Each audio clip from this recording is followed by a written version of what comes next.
안녕하세요. 김성길 목사와 함께하는 GTS 말씀 묵상 시간입니다. 오늘도 묵상과 함께 행복하고 또 좋은 하루, 승리 하루가 되시기 바랍니다. 오늘은 8번째 주간의 다섯째 날 묵상입니다. 다섯째 날 묵상의 주제는 관계 성공하기인데 오늘은 다른 사람과의 관계 성공하기가 되겠습니다. 여러분, 우리가 세상을 사는 것은 나 혼자 사는 게 아니라 관계 속에서 살아갑니다. 가족과의 관계, 또 부부, 부모, 자식과의 관계, 그리고 또 이웃과의 관계, 또 우리가 이렇게 많은 관계 속에서 살아가게 되는 거죠. 자, 다른 사람들과의 관계가 어떠신지 오늘 한번 생각을 해보시고, 관계를 문제가 있는 분들은 방법은 다 있거든요. 대화법도 있고 소통하는 방법도 있고, 그러니까 관계를 잘 가져보시고요. 그 뒷페이지로 넘어가시면은 136페이지입니다. 사람을 이해하는 3가지 도표가 있어요. 맨 아래는 본능이 있고 하나님 만들어주신 창세기 1장 17절에 하나님의 성품이에요. 그런데 이게 제대로 잘 안 될 때 상처를 받아요. 그래서 속이 상하는 마음의 아픔이 있습니다. 그리고 이것이 이제 계속 쌓이다 보면은 조절이 안 되고 밖으로 나타납니다. 이게 이제 분노라든지 또 대인 기피라든지 우울증이라든지 그런 다양한 형태로 나타나게 되는 거죠. 그래서 우리가 인간관계를 가질 때 항상 겉에 나타난 이 모습만 보지 말고 그 속에 있는 아픈 마음을 이해하고 공감해주고, 더 나아가서는 그 사람이 그 밑에 있는 본능, 이게 이루어질 수 있도록 도와주고 이거를 발전하도록 이끌어주면은 모든 아픔이 치유가 되고 좋은 관계가 될 수 있습니다. 그리고 그 밑에 보면은 다른 사람과의 관계 15가지 잘하는 방법이 있습니다. 늘 읽어보시고 기억하시면서 좋은 관계들 만들어 보시기 바랍니다. 저는 이거 항상 외우고 있습니다. 인속윈신, 성답이단, 이칭책업, 이 12가지고요. 그 밑에 이제 지지하고 공감하며 응원하기, 업무는 냉정하게 하고 분석하되 인격은 존중하기, 아름다운 말 사용하기. 이런 부분들은 우리가 꼭 기억하셔서 인간관계에 잘 사용하시면 다 좋은 관계 될 수 있습니다. 오늘도 다 좋은 관계 되시기 바라고요. 자, 그림 정리부터 하겠습니다. 이 프로그램은 믿음과 삶의 현장의 변화를 만드는 거예요. 아이들은 재능 개발과 공부 잘하게 해주는 방법들입니다. 5-7+2. 그래서 이 5는 그림 분석이에요. 생각을 움직이게 하는 거예요. 기억력, 분석력, 상상력, 또 집중력, 이해력, 이런 것들을 키우는 겁니다. 자, 이 그림을 보시면서 제목을 정해보시고 그리고 의미를 적어보십시오. 저는 제목을 바울의 열정 이렇게 적었습니다. 의미는 2가지를 적었는데요. 그는 복음 증거를 멈추지 않았다. 그의 복음에 향한 열정을 우리도 배워야 한다. 이렇게 적어봤어요. 사실 바울이 이 역사적 과정을 쭉 보면은 제 2차 선교 여행에 유럽의 부름을 받고 빌립보로 갔다가 거기서 데살로니가로 가요. 그런데 거기서 가는 곳마다 핍박이 많았기 때문에 밤에 이렇게 몰래 피해 갔습니다. 그래서 아테네로 갔는데 피해 간 사람이 또 거기 가서 또 열심히 또 전도를 했고, 그 다음에는 이제 또 고린도까지 갔어요. 이 도시도 우상숭배가 많았고 성적 타락이 많았던 그런 곳입니다. 근데 이곳에 와서 또 열심히 멈추지 않고 복음을 전합니다. 핍박을 받으면서도 복음을 향한 열정. 우리가 세상을 살아가는 일에도 열정 없이 되는 일은 없습니다. 뭐든지 다 열정을 갖고 나아가는 사람들이 발전하게 되는 거죠. 자, 2번째는 분석이에요. 이 그림 한 편 속에는 보이는 면도 있지만 보이지 않는 부분들도 아주 많습니다. 우리가 세상을 살면서도 보이는 부분보다는 보이지 않는 부분을 항상 찾고 노력을 해야 발전을 합니다. 자, 눈에 보이는 부분은 우선 기록되어 있는 사도행전 18장 4절에 말씀이 있고요. 그 다음에는 이제 복음 전하는 바울 사도의 모습이 있고요. 그 다음에 저 뒤쪽으로 둘러선 사람들, 앞쪽으로 둘러선 사람들, 예, 그리고 뒤에는 둥그렇게 생겼는데 어떤 배경이 좀 있는 것 같습니다. 자, 보이지 않는 부분에는 일단 바울이 전하는 복음의 내용이 있을 거예요. 그리고 이 상황에서 복음 전하는 바울의 마음이 있고요. 여기까지 오게 된 과정이 쭉 있습니다. 그리고 이걸 듣는 사람들의 마음이 또 있고 결과가 있습니다. 이것이 또 주는 교훈도 있죠. 세 번째는 그림에서 가장 중요한 것 찾기입니다. 우리가 뭘 하든지 중요한 것 찾는 훈련이 아주 중요해요. 오늘도 하루 살아가면서 뭘 제일 중요하게 여겨야 될까요? 자, 저는 복음이 전달되고 있다는 것, 이게 제일 중요하다. 이렇게 적었습니다. 복음은 흐르는 물과 같아요. 이게 어떤 사람한테 가가지고 멈춰 있으면 안 됩니다. 오늘 우리도 마찬가지예요. 하나님의 은혜의 복음이 우리에게 와가지고 나한테 딱 멈춰 있으면 안 됩니다.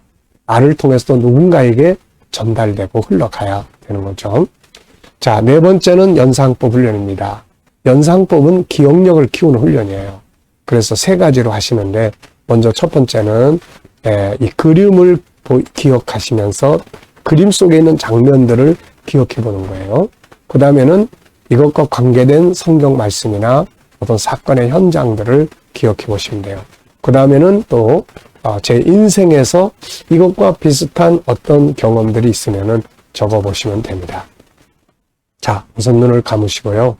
이 그림을 한번 떠올려 보십시오. 그 안에 있는 것들이 어떤 것들이 떠오르는지.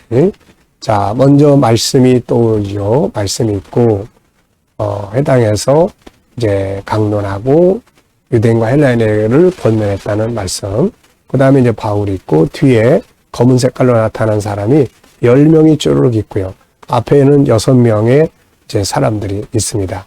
뒤에 둥그렇게 3개의 배경의 색깔이 나타나고 있고요. 자, 그리고 이제 이것과 관계된 성경을 저는 적어봤는데요. 우선 사도행전 18장 본문 내용이고요. 그리고 디모데후서 4장 7절 말씀, 나의 달려갈 길을 마치고, 바울은 복음 증거의 사명을 정말 열정을 가지고 멈추지 않고 끝까지 감당을 한 사람입니다. 우리가 이런 거 잘 배워야 되겠죠? 자, 그 다음에 이제 에스겔서 47장을 생각을 좀 하게 됐어요. 거기에는 하나님의 제단에서부터 물이 흘러나와가지고 이 물이 점점 많아지고 계속 흘러가서 물이 가는 곳마다 나무들이 살아나고 고깃대가 살아나고 강이 살아나고 하는 그 장면들의 그림이에요. 우리에게 주어진 복음은 그렇게 흘러가야 되는 거죠. 자, 그리고 이제 제 인생 속에서 이 장면 비슷한 내용들을 복음 전하는 현장들을 한번 생각을 해봤습니다. 처음에 청년 때 은혜 받고 그리고 사람들에게 전도하러 다니던 또 막 차 타고 전도를 하던 그런 생각이 좀 났고요. 그 다음 단계는 이제 선교 현장에 가서 세계 곳곳에 다니면서 복음을 전했던 그런 것들이 떠오르고요. 지금은 이제 줌이나 또 이렇게 성도들에게 설교를 통해서 특히 영상을 통해서 이렇게 또 복음을 전하고 있는 이런 삶을 만들어가고 있습니다. 참 복음은 우리의 생명이에요. 네, 듣는 자에게 은혜가 되고 축복이 됩니다. 그래서 우리에게 받은 복음이 멈춰 있지 않고 누군가에게 또 전달될 수 있도록 노력하고 봉사하고 살아야죠. 자, 상상력 키우기입니다. 이 그림을 가운데 두시고 앞에는 어떤 그림이 그리면 좋을까요? 저는 앞에는 아덴에서 고린도로 가는 바울의 그림을 그려볼 것 같고요. 뒤에는 하늘 보좌 앞에서 영광의 면류관 쓰고 있는 바울의 모습을 그려볼 것 같습니다. 자, 미래를 어떻게 살고 싶은가요? 그렇다면 지금 무엇을 해야 할까요? 자, 오늘도 미래 비전 쭉 적어보시고 매일매일 똑같은 것을 적어보시고 근데 적어보면 더 확실성을 갖고 기도하게 되고 소망을 갖고 나아갈 수가 있게 되죠. 자, 사도행전 18장 1절로 10절 읽어보겠습니다. 그 후에 바울이 아덴을 떠나 고린도에 이르러 아굴라라 하는 본도에서 난 유대인 한 사람을 만나니 글라우디오가 모든 유대인을 명하여 로마에서 떠나라 한 거로 그가 그 안에 브리스길라와 함께 이달리아로부터 새로 온지라 바울이 그들에게 감해 생업이 같으므로 함께 살며 일을 하니 그 생업은 천막을 만드는 것이더라. 안식일마다 바울이 회당에서 강론하고 유대인과 헬라인을 권면하니라. 실라와 디모데가 마게도냐로부터 내려오매 바울이 하나님의 말씀에 붙잡혀 유대인들에게 예수는 그리스도라 밝히 증언하니 밤에 주께서 환상 가운데 바울에게 말씀하시되 두려워하지 말며 침묵하지 말고 말하라.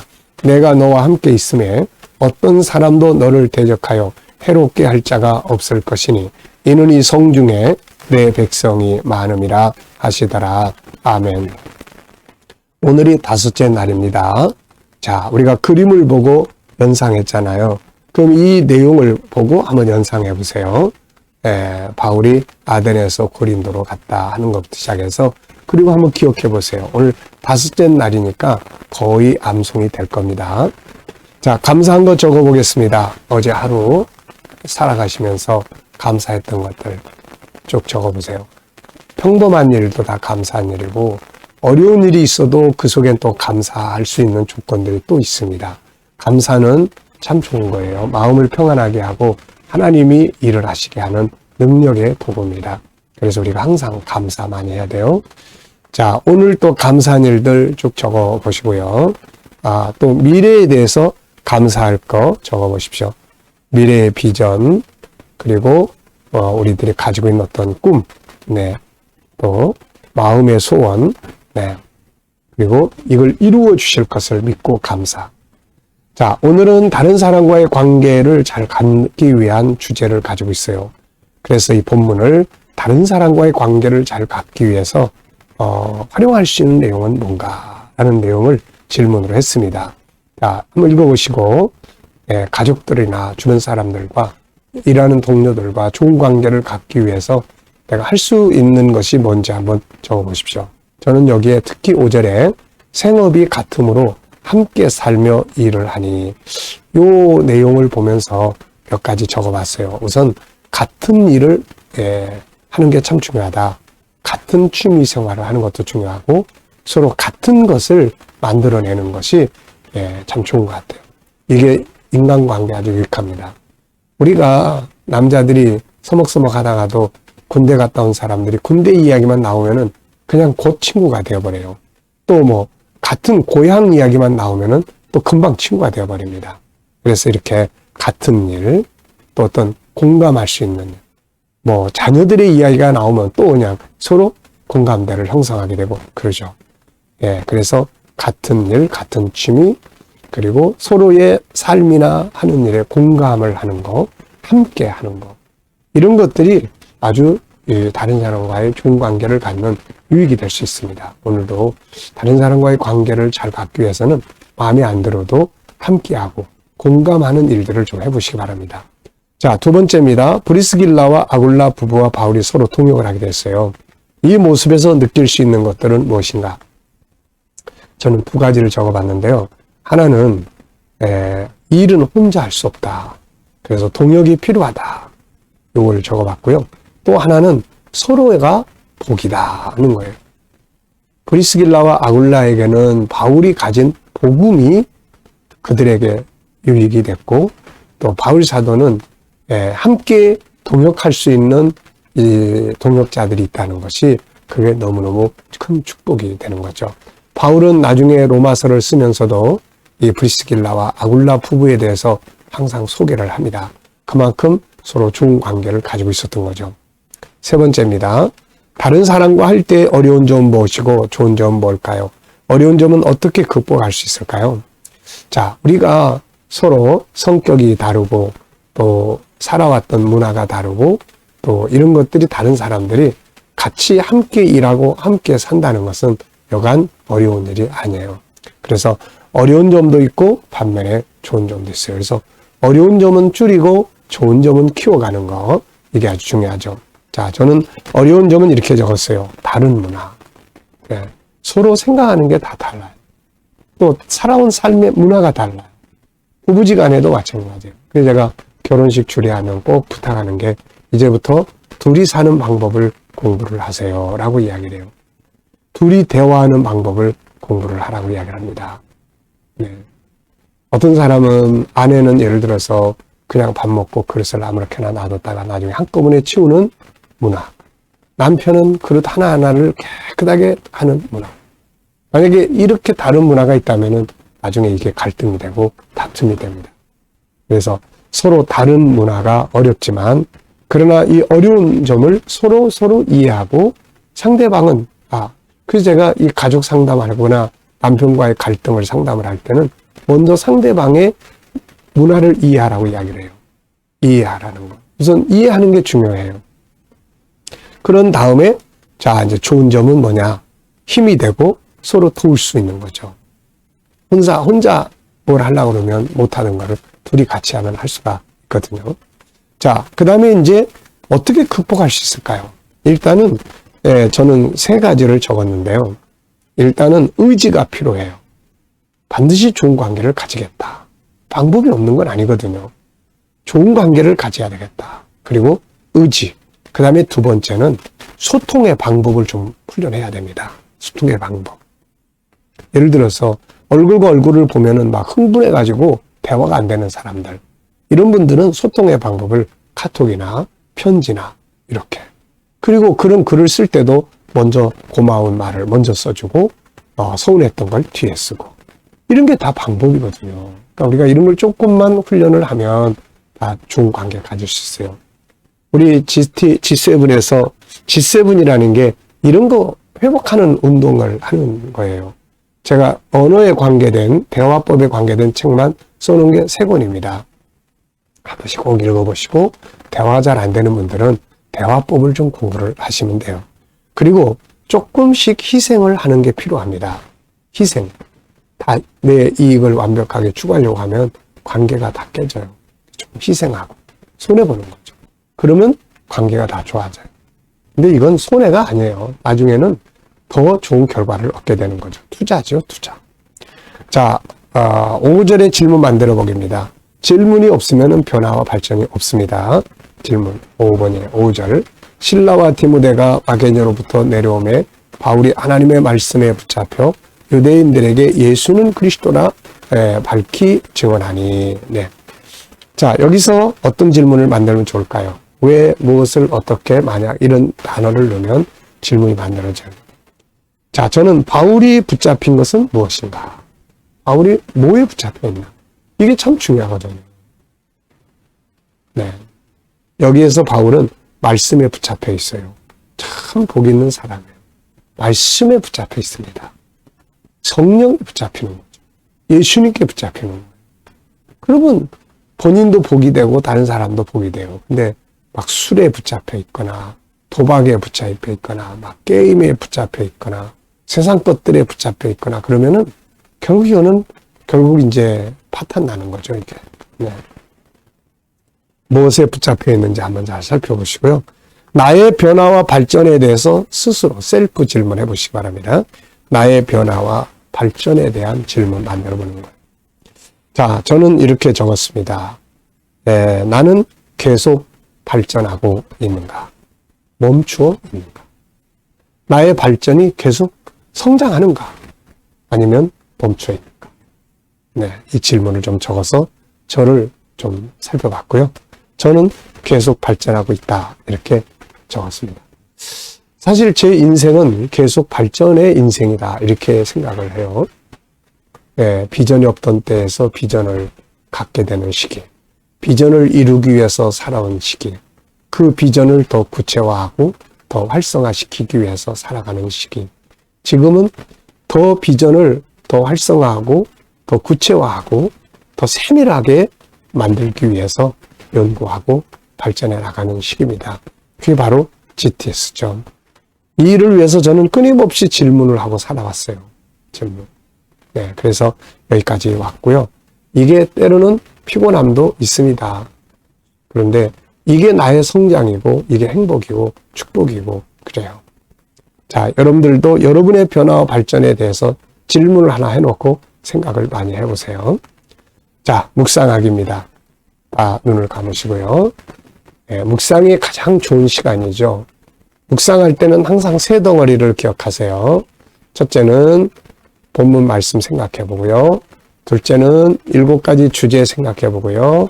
셋째는 내 삶의 현장, 나의 비전에 대해서 오늘 내가 할 일들을 위해서 또 만날 사람들을 위해서 그리고 다 생각을 하고 그리고 이제 주님께 물으시면 됩니다. 주님, 제 비전을 보실 때 어떠신가요? 또 더 보완할 건 없나요? 오늘 하루의 일과를 제가 어떤 모습으로 하면 좋을까요? 이 문제는 어떤 방식으로 해결하면 좋을까요? 이 사람을 만나면 제가 어떤 말을 해야 될까요? 자, 그리고 기다려보면은 이렇게 생각하는 중에 영감이 떠오르기도 하고 그렇습니다. 저는 오늘 주님이 주신 영감은 이렇게 적었어요. 구하는 것보다 더욱 넘치도록 이루어질 것이다. 네. 에베소 3장에 이 말씀이 있어요. 이게 딱 떠오릅니다. 감사합니다. 아멘이죠. 우리의 생각하는 것보다 항상 더 좋게 역사되면 얼마나 좋겠습니까? 오늘도 묵상과 함께 주신 영광 가지고 승리 하루 되시기 바랍니다. 이왕이면 하루를 행복하게 사세요. 행복할 환경 때문에 행복한 게 아니에요. 내가 행복하게 살려고 하는 행복의 가치 기준을 바꾸면 힘든 속에서도 행복하게 살 수가 있는 겁니다. 자, 기도하고 마치겠습니다. 주님 감사합니다. 오늘도 복된 하루, 행복한 하루 되게 해주시고 우리 자녀들, 친척들, 동료들, 믿지 않는 자들 다 돌아와 구원받게 하여 주시고 주님 오늘도 또 우리 자녀들과 성도들의 직장과 사업장이 발전하게 하시고 새로운 일터를 구하는 성도들, 자녀들에게 가장 좋은 일터들이 예비되게 하여 주옵소서. 주여 오늘도 치료받는 교우들에게 치유의 능력이 더욱 강하게 역사하여 주시고 오늘도 이 나라의 지도자들에게 함께 하셔서 나라를 바르게 이끌어가게 하시고 오늘도 세계 곳곳에 있는 선교사님들과 저들의 사역 가운데 은혜 베풀어 주시옵소서. 감사하며 예수님의 이름으로 기도하옵나이다. 아멘.